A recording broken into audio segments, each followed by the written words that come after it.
Morning বন্ধুরা, সকালবেলা চা থেকেই শুরু করে দিলাম আমার ভিডিওটা। প্রত্যেক দিন আমি চেষ্টা করি যে চায়ের থেকেই ভিডিওটা শুরু করতে।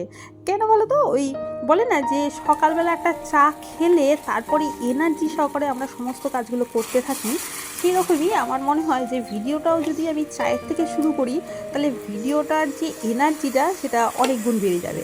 তাই আমি চেষ্টা করি যে সকালবেলা চা থেকেই ভিডিওটা শুরু করার। আর তার আগে যে কাজগুলো করি সেইগুলো তোমাদেরকে অনেক সময়, মানে বেশিরভাগ সময় এখন দেখানো হয় না।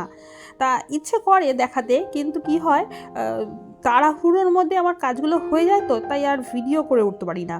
আর যদি কোনো দিন সকাল সকালে একটু উঠি, তাহলে একটু সময় নিয়ে উঠলে তাহলে ভিডিওটা একটু সকালের দিকে দেখাবো, যে সকালবেলা ঘুম থেকে উঠে আমি কী কী কাজগুলো করি। মানে ধরতে গেলে বলে না ওই বাসি কাজ, সেই কাজগুলো আমি তোমাদের দেখানোর চেষ্টা করব। তা এখন তো চা খাওয়া হয়ে গেছে। চা খাওয়ার পর এখানে বসিয়ে দিয়েছি গোবিন্দভোগ চালের জাউ। এটা আজকে আমার মেয়ে স্কুলে খেয়ে যাবে। অ্যাকচুয়ালি আজকে আমি ভাতটা একটু দেরি করে করব, তাই মেয়েকে সকালবেলা এই জাউটা করে খাইয়ে ওকে স্কুলে পাঠিয়ে দেবো। আর তারপরেই চলে এসেছি দেখো এখানে মাছ রান্না করতে। আজকে বোয়াল মাছ করছি। আর আমার মেয়ে এখন স্কুলের বাসে, মানে স্কুলে চলে গেছে, আর তারপরে এসেই আমি মাছটা করে নিচ্ছি। আর এখানে দেখতে পারবে যে রান্নাঘরে আমার মায়ের হাত, আমার মাকেও দেখতে পারবে, কারণ কদিন ধরে আমার মা এসছে আমার বাড়িতে। আর মারা আসা মানে মেয়েদের অনেকটা কিন্তু ছুটি। মানে আমার মা যবে থেকে এসছে তবে থেকে মোটামুটি আমার ছুটি হয়ে গেছে। মাই দেখি রান্নাঘরটা বেশ সামলায়। আর আমার মায়ের সামনে রান্না করতে না আমি একটু ভয়ই পাই।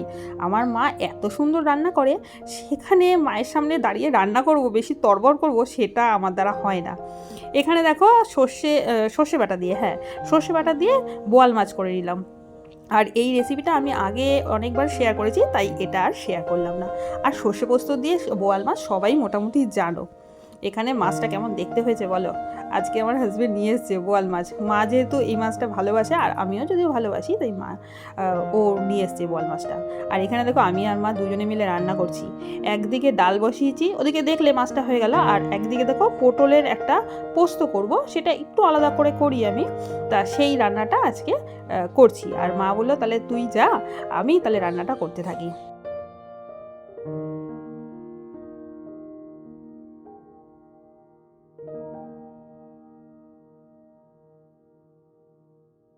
ওদিকে মা যেহেতু রান্নার দিকটা সামলাচ্ছে, তাই আমি চলে আসলাম এদিকে ঘরের বাদবাকি কাজগুলো করতে।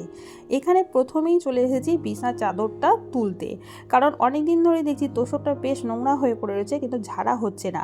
আর আমি কি করি, প্রায় সপ্তাহে একদিন যেদিনকে চাদরটাকে চেঞ্জ করি সেই দিনকে তোষকটাকে ভালো করে ঝেড়ে নিই, আর তারপরে চাদরটা চেঞ্জ করি। কিন্তু আজকে আর চাদরটা চেঞ্জ করার দরকার পড়ছে না, দেখি পরিষ্কারই রয়েছে। তাই আমি তোষকটাকে ভালো করে ঝেড়ে তারপরে চাদরটাকে চেঞ্জ করে দিলাম। আর তারপরে চলো আমি ঘরের যে ডাস্টিংগুলো প্রত্যেক দিন করি তা সেইগুলো আস্তে আস্তে করে নিই।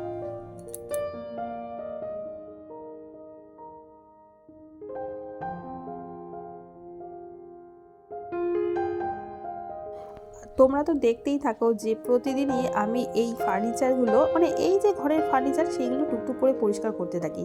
আর এই ফার্নিচারগুলো যদি একদিন পরিষ্কার না করি না, আমার একটা কেমন বদভ্যাস হয়ে গেছে যে সেইটা যতক্ষণ না আমি পরিষ্কার করছি ততক্ষণ আমার ঠিক শান্তি হয় না। তাই আমি সকালবেলার দিকে যদিও না পারি, দুপুরের দিকে বা রাতের দিকে একটু সময় করে একটা কাপড়ের টুকরো দিয়ে এইগুলো হালকা হাতে মুছে দিই। আর এই খাটটা কিন্তু, মানে খাটের পেছনের দিকটা যেটা আমি এখন পরিষ্কার করছি, সেটা প্রতিদিন করা সম্ভব হয় না। মানে এত কিছু আমি একেবারে করতে পারি না। আর এই জন্য আজকে ভাবলাম যে চাদরটা যখন চেঞ্জ করলামই, তাহলে খাটের পেছনের দিকটাও একেবারে পরিষ্কার করে দিই। আর তার পেছনের দিকটা দেখলাম বেশ ভালোই ধুলো পড়েছে। আর যেটা একদম কোণের দিক, সেই দিকটা আমি তো ঝাড়ু দিয়ে ঝাড় দিই। তা যখন ঝাড়ু দেবো তখন ওটাকে একেবারে পরিষ্কার করে দেবো। তারপরে একেবারে টিভি ক্যাবিনেটটাও পরিষ্কার করে দিলাম। আর টিভি ক্যাবিনেটের ভেতরে, মানে টিভির ঠিক পেছন দিকটা দেখলাম বেশ ধুলো পড়েছে। তা সেটা কদিন বাদে যখন রুম ডিপ ক্লিনিং করব তখন সেই ধুলোটা একেবারে ঝেড়ে দেবো। আর বেডরুম পুরো পরিষ্কার হয়ে গেছে। তারপরে চলে এসেছি আমি ড্রয়িং রুমে। আর এখন দেখতে পাচ্ছ যে এখানে কোল বালিশ দুটো, তারপর মাথা বালিশ একটা, মশারিও একটা রয়েছে। তার কারণ ওই যে বললাম যে মা এসেছে, আর মা আসলে কি হয়, আমরা বেডরুমে আমি, মা, আমার মেয়ে শোয়, আর আমার হাজব্যান্ড কী করে এই খাটটা শোয়। আর এই খাটটা যদিও আমার হাজব্যান্ডের জন্য একদমই ছোট, কিন্তু কিছু করার নেই, কারণ খাটটা যখন বানিয়েছিলাম তখন আমি বারবার হাজব্যান্ডকে বলেছিলাম যে একটু বড় করো, কিন্তু সে আর শোনেনি, ছোট করেছে। এখন নিজেরই অসুবিধা হচ্ছে, তার কি করবে। আর এই খাট চেঞ্জ করা তো এত সহজে সম্ভব হয় না, কারণ শুধু শুধু নতুন খাটটা চেঞ্জ করতেও ঠিক ভালো লাগে না, কারণ কয়েক বছর আগেই সেটা তৈরি করেছিলাম। আর খাটটা ওদিকে পরিষ্কার হয়ে গেছে, আর এখানে সোফাটাও একটু আধটু পরিষ্কার করে নিলাম। আর তার সাথে দেখো দেখাচ্ছি, সেই যে পটলটা ভাজা হচ্ছিল, আস্তে আস্তে ভাজা করে মা এই তরকারিটা করে ফেলেছে, তোমাদের সাথে এটা একটু শেয়ার করে দিলাম। আর এই যে দেখছো স্ট্যান্ড ফ্যানটাকে আমি ঠেলে ঠেলে নিয়ে যাচ্ছি, এটা আগের দিন রাতে ও যেহেতু এই ঘরে শুয়েছিল, তাই এই ঘরে না গরম লাগছিল ওর, কারণ সিলিং ফ্যানের হাওয়াটা না খুব আস্তে, তা সেইটা চালাতে বলেছিল, এই যে স্ট্যান্ড ফ্যানটা চালাতে বলেছিল। তা এটা একদমই নোংরা হয়ে পড়েছে, অনেক দিন ধরে পরিষ্কার হয় না, সেই গরমকালে চালাতাম, আর এসি আসার পর থেকে না এটা ঠিক চালানো হয় না। তা পরিষ্কার তো করা হয়নি, রাতেরবেলা ও শুতে গিয়ে একদম ধুলো ধুলো একাকার হয়ে গেছে। তা ভাবলাম যে আজকে এইটাকে ভালো করে পরিষ্কার করি। আর এটাকে যে এইভাবে পরিষ্কার করেছি সেটা কিন্তু নয়, এটার সামনের যে খাঁচাটা রয়েছে সেটা হাজব্যান্ড এসে খুলে দিয়েছে, ভালো করে ওটাকে সার্ফের জলে একটু পরিষ্কার করেছি, তাহলে একটু পরিষ্কার পরিচ্ছন্ন হয়েছে।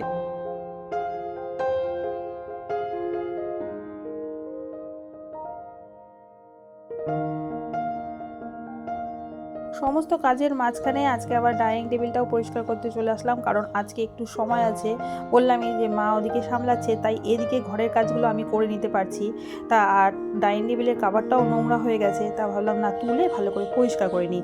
আর যেহেতু প্রত্যেক দিন আমাদের ডাইনিং টেবিলে খাওয়া হয় না, তার প্রত্যেক দিন এই জন্য পরিষ্কারও হয় না, এই জন্য মাঝে মাঝে একটু পরিষ্কার করে দিতে হয়। আর এই যে কাভারটা এটা পেতে দিয়েছি, আর আমি বলেইছি যে ডাইনিং টেবিলের দুটোই কাভার, আগেরটা ছিল আর এইটা, আমি এটা কি করে পাল্টে পাল্টে পাতি। আর এটা ধুয়ে রেখেছি অনেক দিন আগে, আর এটা আজকে পেতে দিলাম। আর তার সাথে দেখো এই যে গোলাপটা আমার নতুনই আনা হয়েছে, মানে অনেক দিন আগেই আনা হয়েছে, তোমাদের সাথে সেটা শেয়ার করা হয়নি, আজকে এটাকে দেখালাম। আর পুরোনোটাও এর মধ্যে রেখে দিয়েছিল আমার হাজবেন্ড, তা আমি পুরোনোটাকে ফেলে দিয়েছি, ভালো লাগছিল না, তাই পুরোনোটাকে ফেলে দিয়ে নতুনটাকে রাখলাম। এরপরে চলে এসেছি, একেবারে ঘর জাদা হয়ে গেছে, আর তার সাথে ঘর মুছে নিচ্ছি। এরপরে আমি স্নান করে পুজো দিয়ে তারপরে তোমাদের সাথে শেয়ার করব যে আজকে আমি কি রান্না করেছি। বন্ধুরা, এতক্ষণ পর্যন্ত যারা আমার ভিডিওটা দেখেছো তাদেরকে জানাই অসংখ্য ধন্যবাদ। আর যদি ভিডিওটা ভালো লেগে থাকে তাহলে প্লিজ একটা লাইক করো, কমেন্ট করো, আর সাবস্ক্রাইব করে দিও। আর আমার পুরনো নতুন বন্ধুদের জানাই অসংখ্য অসংখ্য ধন্যবাদ। বলেছিলাম যে খাবারটা দেখিয়ে দেবো, এখানে দেখো পাট পাতা দিয়ে একটা শুক্তো তৈরি করেছে, সেটা আমার মা করেছে। আর এখানে তোমাদের দেখালাম যে বোয়াল মাছের ঝাল হয়েছে, আর তার সাথে করেছে হচ্ছে পটলের পুর। পটলের পুর মানে হচ্ছে পটলের পোস্ত দিয়ে আমি একটা নতুন রকম রেসিপি করি সেটা, তার সাথে এই যে আমডাল। আর এরপরে চাটনি আছে, যদিও চাটনি হচ্ছে আগের দিনই করা ছিল। আর এরপরে করছি মাছের তেলের বড়া, আর এই মাছের তেলের বড়ার সাথে আমার ভিডিও শেষ করলাম। Ta-ta, by.